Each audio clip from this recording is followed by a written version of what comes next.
మన మూలాలున్నవారు పరాయిగడ్డపై అద్భుతాలు సృష్టిస్తున్నారు. ఇప్పుడు వారిని తిరిగి అమ్మ ఒడికి చేర్చాలన్నదే ఈ బృహత్తర ప్రణాళిక లక్ష్యం. ఇందుకోసం ప్రైమ్ మినిస్టర్ రీసెర్చ్ చైర్ పేరిట ఓ ప్రతిష్టాత్మకమైన వేదికను సిద్ధం చేస్తోంది కేంద్రం. ఇది సాధారణ ఉద్యోగ నియామకం కాదు. ప్రపంచస్థాయి నిపుణులుగా ఎదిగిన భారతీయ బిడ్డల అనుభవాన్ని మన ఐఐటీల సంస్థాగత అభివృద్ధికి పునాదిగా మార్చే ప్రయత్నం.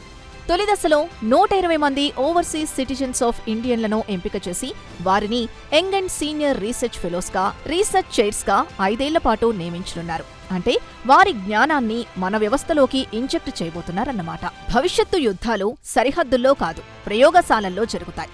ఆ యుద్ధానికి కావలసిన ఆయుధాలే సెమీ కండక్టర్లు, కృత్రిమ మేధ, క్వాంటమ్ కంప్యూటింగ్, సైబర్ సెక్యూరిటీ. కేంద్రం సరిగ్గా ఈ 14 అత్యంత కీలకమైన రంగాలపైనే దృష్టి సారించింది. ఈ రంగాల్లో నిష్ణాతులైన భారతీయ సంతతి శాస్త్రవేత్తలకు పెద్దపీట వేయనుంది. ఇది కాలంతో చేస్తున్న పరుగు. ఈ టెక్నాలజీ రేసులో మనం వెనకబడితే భవిష్యత్తు ప్రపంచంలో వినియోగదారులుగా మిగిలిపోతామే తప్ప నిర్మాతలుగా ఎదగలేం. అందుకే ఈ రంగాల్లోని అత్యుత్తమ మేధస్సును భారత్కు తీసుకురావడం ఇప్పుడు అత్యవసరం.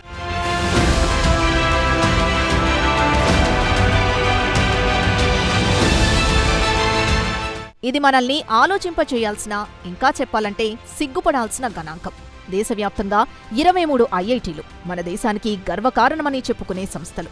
కానీ ప్రతిష్టాత్మక క్యూఎస్ వరల్డ్ ర్యాంకింగ్స్లో టాప్ 100లో ఒక్కటంటే ఒక్క భారతీయ సంస్థ కూడా లేకపోవడం మన వ్యవస్థలోని డొల్లతనాన్ని ఎత్తి చూపిస్తోంది.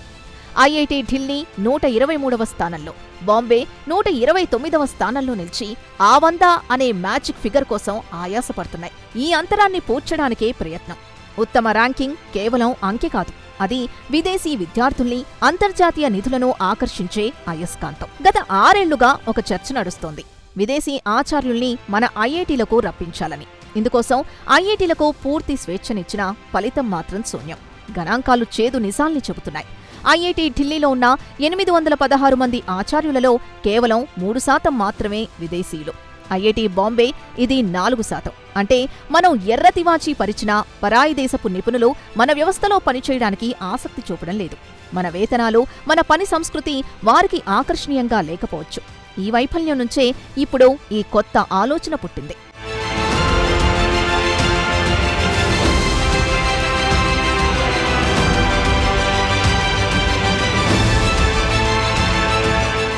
పూర్తి విదేశీయులు రానప్పుడు మన చూపు మన రక్త సంబంధికులపై పడింది. భారతీయ మూలాలున్నవారు విదేశాల్లో స్థిరపడినా వారి మనసులో ఎక్కడో ఓ మూల మాతృభూమి పట్ల ప్రేముంటుంది. ఆ భావోద్వేగాన్ని వారి వృత్తిపరమైన ఆకాంక్షలతో ముడిపెట్టడమే ఇప్పుడు కేంద్రం చేస్తున్న పని. వారికి ఇక్కడి సంస్కృతి కొత్త కాదు, ఇక్కడి సవాళ్లు తెలియనివి కావు.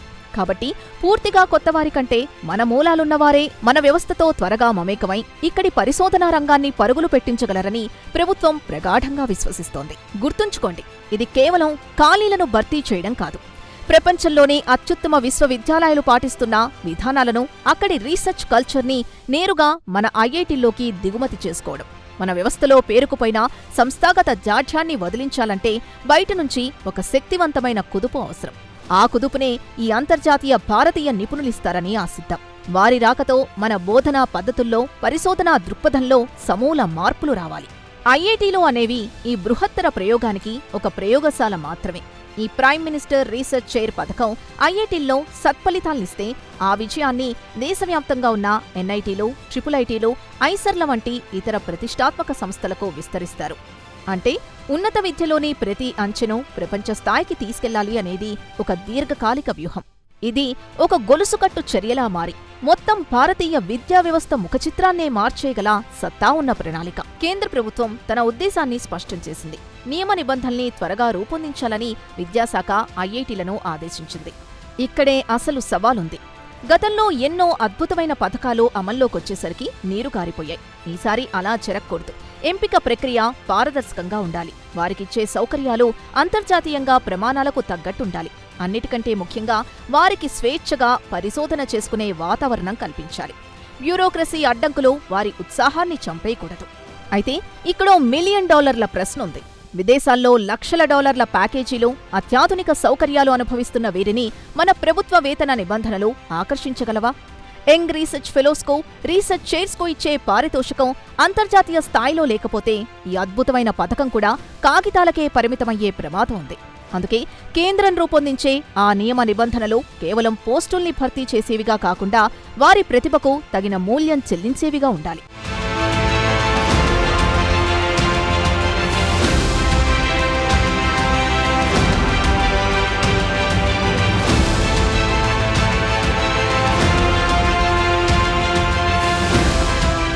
దశాబ్దాల తరబడి మనం కోల్పోయిన మేధో సంపత్తిని తిరిగి దక్కించుకునేందుకు ఇదొక అమృత ఘడియ.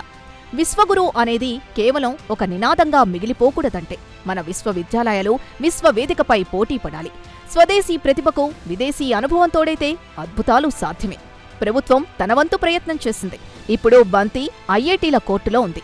ఈ అవకాశాన్ని వినియోగించుకొని టాప్ 100లోకి దూసుకెళ్తాయా లేదా పాత పద్ధతుల్లోనే సాగిపోతాయా అన్నది కాలమే నిర్ణయిస్తుంది.